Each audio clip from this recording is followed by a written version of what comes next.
एक गरीब परिवार की कहानी।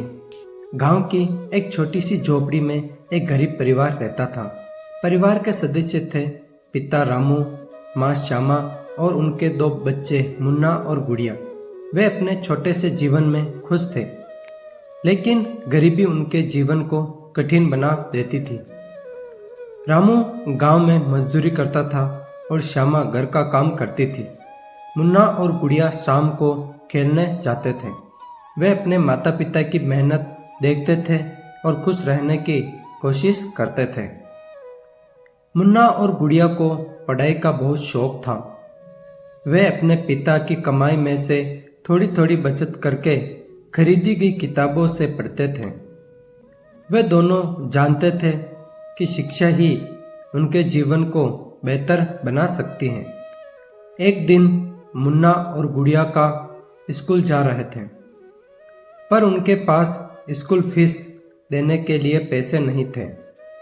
रामू और श्यामा बहुत चिंतित थे, फिर भी उन्होंने हिम्मत नहीं हारी और अपने बच्चों के भविष्य के लिए संघर्ष करने का फैसला किया। रामू ने और अधिक मेहनत करने का फैसला किया और श्यामा ने खेती में मदद करने का काम शुरू किया। उनकी मेहनत रंग लाई। मुन्ना और गुड़िया को स्कूल भेजने के लिए पैसे इकट्ठे हो गए। बच्चों ने अपने माता पिता की मेहनत को देखा और वे अधिक समर्पित हो गए। मुन्ना और गुड़िया ने अच्छे अंक प्राप्त किए और उनकी कठिनाइयों के बावजूद वे हमेशा मुस्कुराते रहे। वे अपने माता पिता की आशा को निराश नहीं होने दिया। वर्षों बाद मुन्ना और गुड़िया बड़े हो गए। मुन्ना ने इंजीनियरिंग की पढ़ाई की और गुड़िया ने शिक्षक बनने का निर्णय लिया। उन्होंने अपने माता पिता की सच्चाई को समझा और उनकी समर्पण को सम्मानित किया।